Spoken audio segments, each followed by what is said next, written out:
Okay, this is, I think, number 4. Wasn't sure we would do one right here, but Tom Petty. The only good thing about the passing of Tom Petty, I mentioned this to a friend, is now they're going to play more of Petty's music, and Free Fallin' is just on. We might title this Questions to Nick Jiminez and the editorial board of the Color Times. We are no longer living in the days of the 1968 lowrider going down shoreline, because we'll cover what I've covered these past 2 years.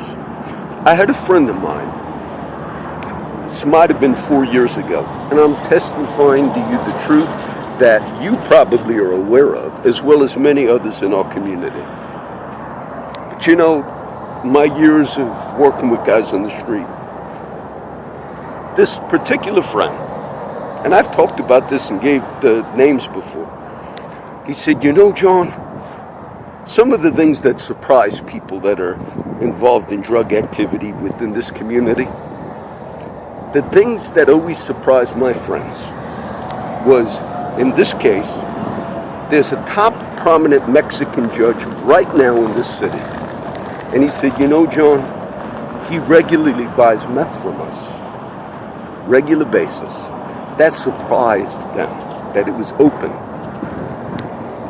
So I listened, but then I read documentary evidence, not from my site, from other reports in this region that called that judge out by name and even gave evidence that that particular article I read showed he lived in a $1 million mansion right off of the infamous Shoreline Boulevard.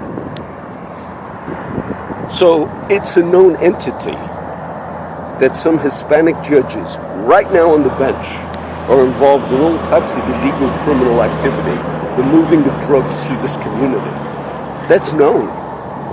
And there's no doubt in my mind that Nick Jiminez also knows, because that's an old-time family that's been around for many years in Corpus Christi, Texas.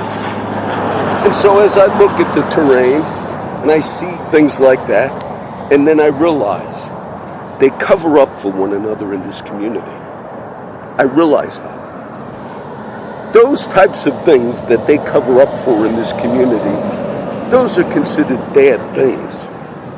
Those are considered, you know, you would want stuff like that dealt with, but it was open.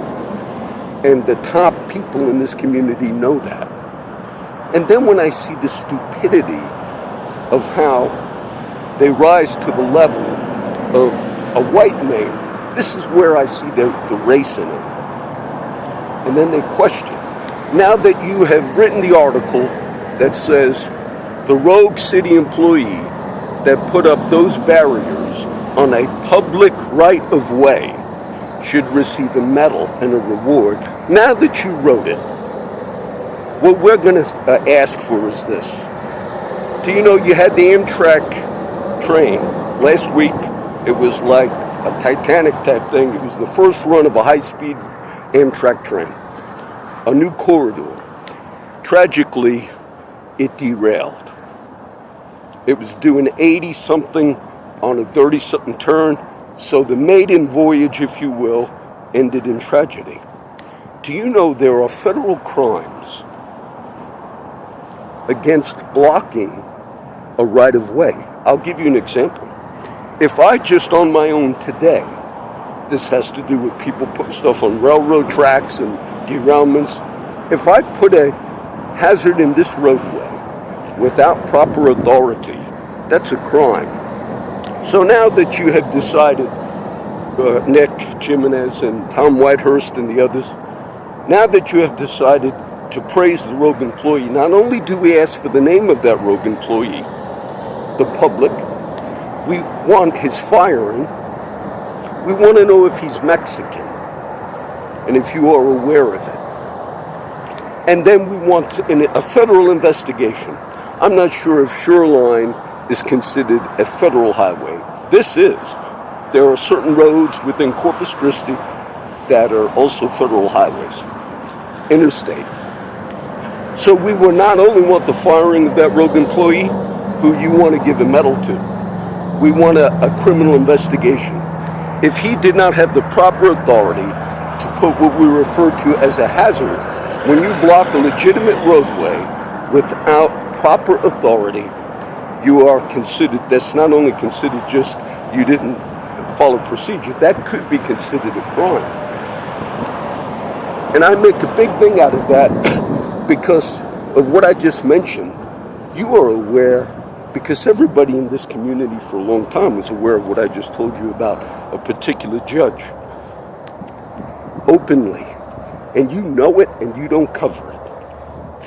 And when I covered the Judge Vinales case, any open and honest view of that would show you that you went out of your way to cover up the vehicular crimes that Mr. Vinales committed.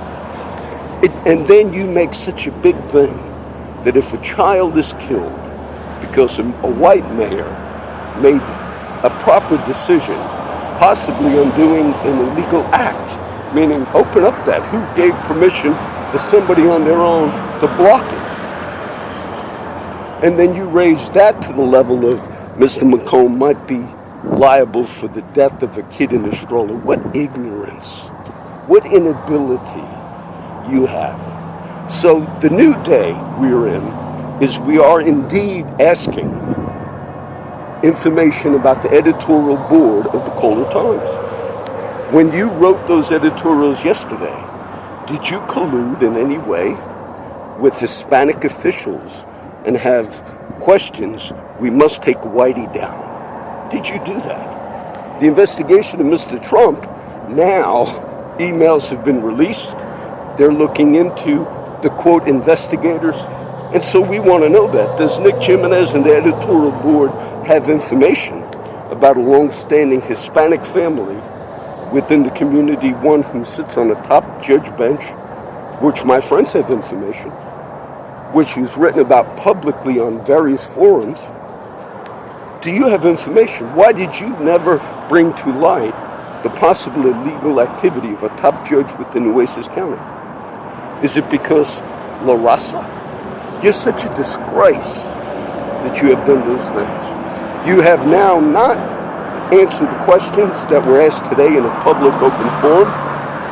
Therefore, by the same guidelines that you use when you contact somebody just through Facebook, you say, well, you have not answered them. And the editorial board names and questions are going to be also posted on public forum today.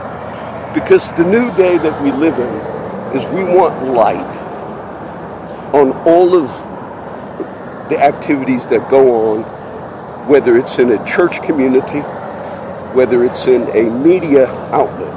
We want light. We want to know. We want to know why you particularly will even cover up for criminal activity by Mexican judges. That upsets me that you've done that. That upsets me. And then you raise to the level, we want to know the name of the rogue employee that put those barriers up there on Shoreline. We also want his firing, and we want to know whether you know who that is, and if he's Mexican. Because you said he should get a prize, we now ask for a criminal investigation, whether or not that hazard in the roadway that a Corpus Christi employee put up was done illegally. Because it is indeed an illegal act for anybody to put something, an obstruction in this roadway without proper channels. That's illegal. Okay? The new day.